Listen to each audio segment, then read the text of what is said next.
Hey, I'm John, and today I'm going to be making a delicious white chocolate and raspberry cake. So I'm going to begin by making some really nice kind of raspberry jam. I'm going to cook down some raspberries with some sugar and lemon juice, and then we'll dive into the cake. So to make my raspberry jam, I'm using about 500 grams of frozen raspberries. You can use fresh raspberries, but frozen works well here. I then added half a cup of sugar and then half a cup of water and just stirred these to mix them and combine. I then used the zest of half a lemon and the juice of half a lemon too. Just adds a really nice flavour to the raspberries. I then just continue to mix these down over medium heat and they just turn into a nice slushy jam. It takes about 10-15 minutes. And once they're nearly finished, I like to add about a teaspoon of corn flour with some water, and it just helps to thicken up the jam. I then set this aside and pop it in the fridge to cool down. Alright, now let's move on to the cake. Since this is a white chocolate cake, I'm creating a delicious white chocolate sponge.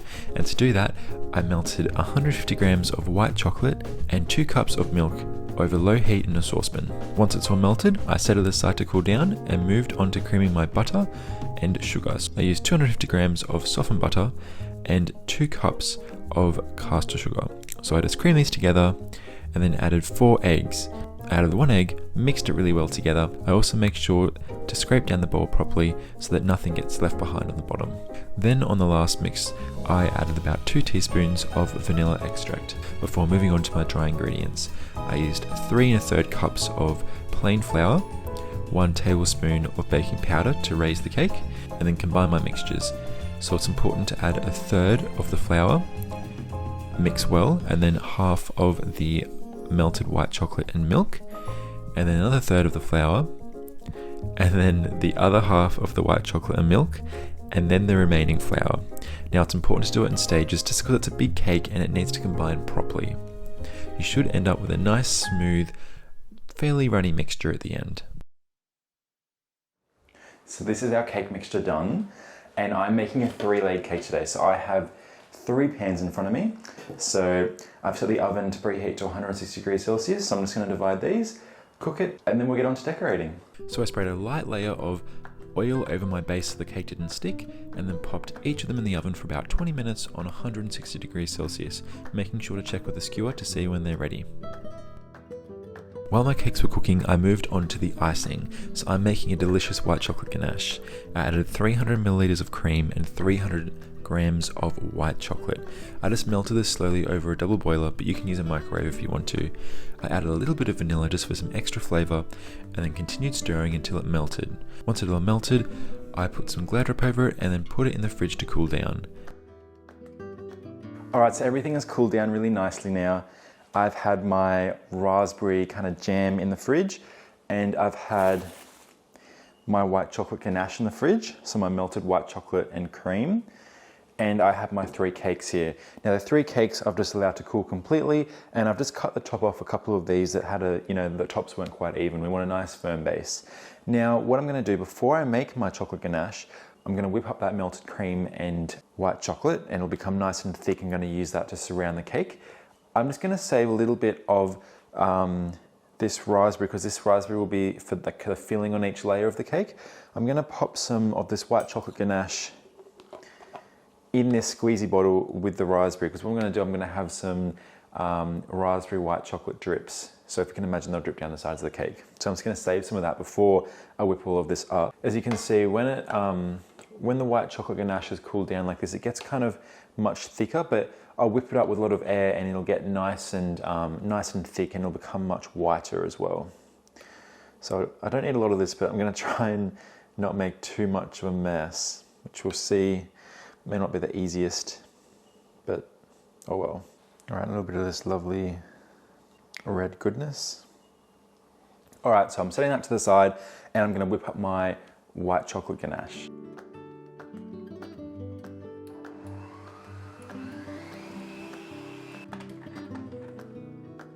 All right, I'm very happy with the icing. It's looking really good.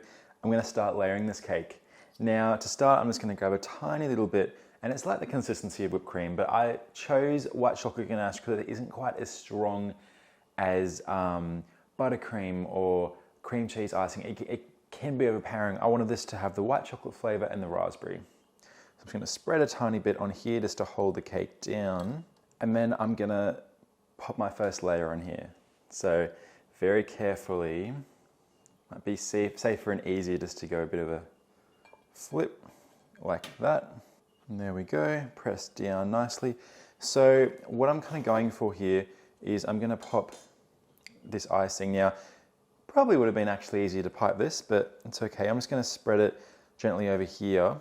You need to make sure that the cakes are cool, otherwise it's just gonna melt everything. It'll just be a big sloppy mess and fall everywhere. Basically, we're just gonna spread the icing around the outside part of the cake, like this. And then we're gonna come along and pop our raspberry filling in the center. Now, if you're having trouble with this and it just gets too messy, you can cut just the center little bit of the cake out. And it depends how runny your raspberry kind of jam is. And you can of course use raspberry jam from a jar. You don't have to make it yourself. I just like the balance because I don't make this too sweet. So I'm just gonna pop this in the center. Don't take it to the outsides, otherwise it'll run everywhere. You just want it in the center. Just a nice generous amount.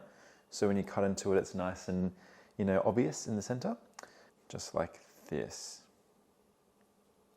All right, and I'm not gonna push down too hard because I don't want everything running out.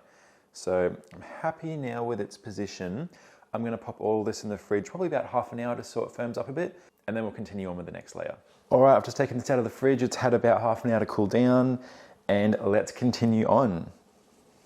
So sometimes this might need a bit of just a light mix up, just because it gets a bit solid and stuck together. All right, I'm gonna build up the edges again.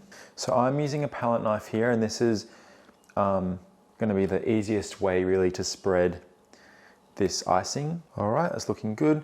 Now, what I'm actually going to do is I'm going to, because this cake is kind of rounding down at the edges, I just want to remove a little bit of this centerpiece with my knife, just because I want a reasonable amount of that raspberry jam, we'll call it, in the center. Because this is a white chocolate and raspberry cake, I do want plenty of raspberry here. We'll just create a little bit of a hole here for the raspberry filling to sit in. All right, there we go. So I've filled a nice healthy amount in that center. It's also going to help to keep this nice and moist and tasty. So there we go, spread it a little bit. Again, don't take it to the edges because it'll run out everywhere and make a mess. I'm happy with that. I'm going to place my top on now. Very gently, of course.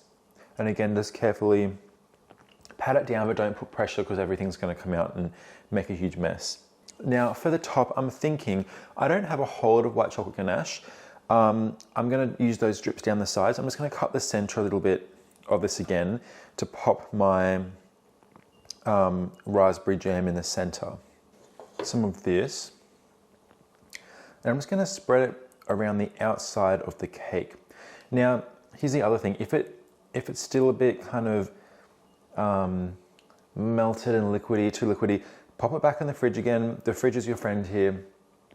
It'll just make a big mess if the cake is wet. It'll just really make a big mess if the cake is warm. I've, tried to do this before on cakes that are not cold, and it turns into a nightmare. It turns into such a big mess. It's just a pain. So put it in the fridge if it is melting. I'm just doing a bit of a crumb coat here. I'm just locking in any bits of crumbs, and then I'll set this in the fridge. All right, it's looking good. I'm going to pop this back in the fridge again, and then I'll do my final coat. So it has been another half an hour. This is looking good. It's looking nice and set. So let's do our final layering. I've got my bench scraper, and that'll help us do the sides.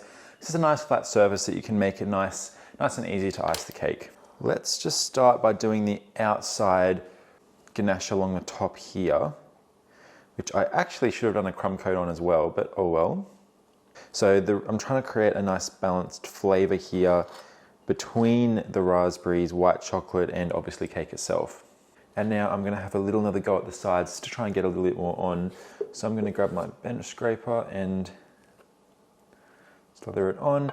And it's as easy as just kind of spinning the cake while gently pushing the icing onto the cake. So here, you've just got to be gentle and have a little bit of patience. And I find, especially with this icing, kind of just do a little bit, like layer by bit, build it up. And it makes it so much easier once you've done your crumb coat. If you try and do your final layer all at once, the crumbs all come up and it just makes a mess.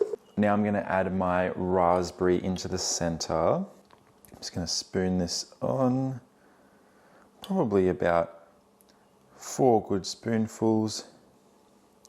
I don't want to run away, and because there's no cake layer on top, it could start running to the sides. So I've tried to get a circle that's, looks pretty even. I will be putting raspberries around here and doing the drips. So let's get onto those drips now. Do little squeezes. Look, as much as I was hoping for this to actually work out, it's not, because the raspberries are getting stuck in the actual pipe. So I'm just going for the rustic option of dropping this down the sides. Has a similar effect, not quite as nice though as proper drips, but that still looks pretty good. All right, here we go. This is the final product of what this drip looked like. Not the best, not exactly what I had in my head, but it'll do. Learnt my lessons. The raspberry white chocolate drip is much harder than a typical chocolate drip. So I have some raspberries. Hopefully these will make it look a little bit nicer. I'm just going to spread these around the outside, push them in just very gently so they stay in place. Look, it's still going to taste absolutely amazing, so I'm not too worried. All right, and there we go. Here is my raspberry and white chocolate cake with my raspberry and white chocolate drip. Thank you for watching. I hope you enjoyed this video. Very keen to taste this cake. And yeah, subscribe for some more content. Like the video if you enjoyed it. This was a bit of fun. So yeah, see you guys next time.